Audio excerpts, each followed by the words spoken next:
Hello YouTube family, કેમ છો? મજામાં? જય માતાજી, જય શ્રી કૃષ્ણ। તો વિડીયોમાં નવા હોય તો ભાઈને જરીક સપોર્ટ કરજો, સબસ્ક્રાઈબ કરજો। ને આપણે જે મેથી વાવેલી આ સાઈડ, તો મેથી પણ ઉગીને બેન હવે ત્રીજું પાન નીકળી આવ્યું છે। પછી બાજુમાં તાંદલિયાની ભાજી એ પણ ઉગી ગઈ છે।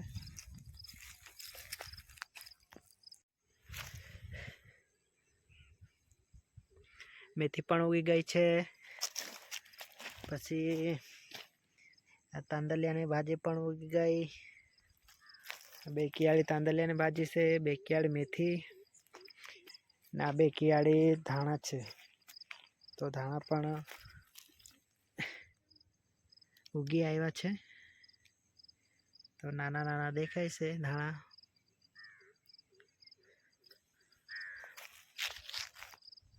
આપણે આયરું જે છે પડેલું બધું કપાસ ઉખાડ નાખેલો, તો એને આપણે ખેડવાનું હતું, પણ શું છે કે આપણે રોટાવેટરથી ખેડતેલો આજે, પણ શું છે કે બસ સુકાઈ ગયો ને, એટલે હવે નથી ખેડાતો।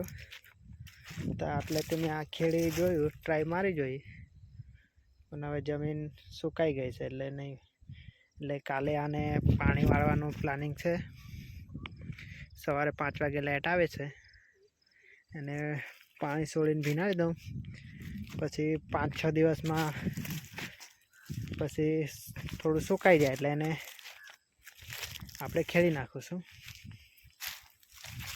ત્યાર પછી આપણે જે રવિવારે મરચી રોપેલી, તો આ મરચી છે, એમાં બી હવે પાણી વાળવાનું થઈ જ ગયેલું છે મરચીમાં।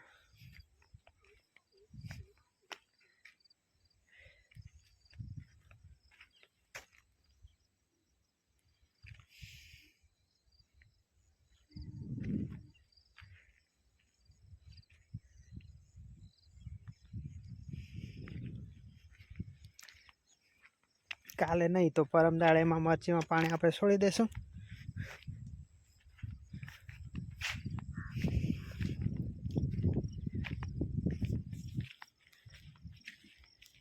ને આપણે મગ ઓરેલા તે હવે જોઈએ ખરા।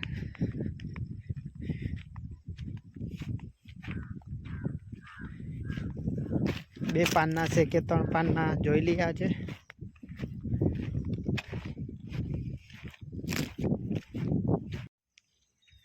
તો આપણે મગ ઓરેલા તો હવે આટલા મોટા થઈ ગયા છે।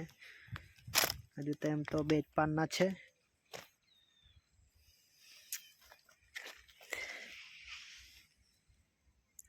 બે પાન ને હવે ત્રીજું પાન નીકળે છે મગનું।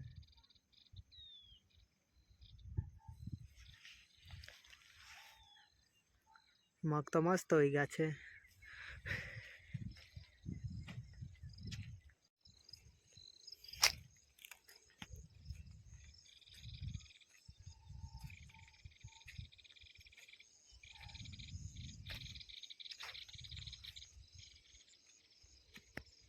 હજુ હવે મગ છે ને 2 પાન, હવે 3 પાનની તૈયારી છે મગની, તો હવે 3 પાનના થઈ જવાના મગ।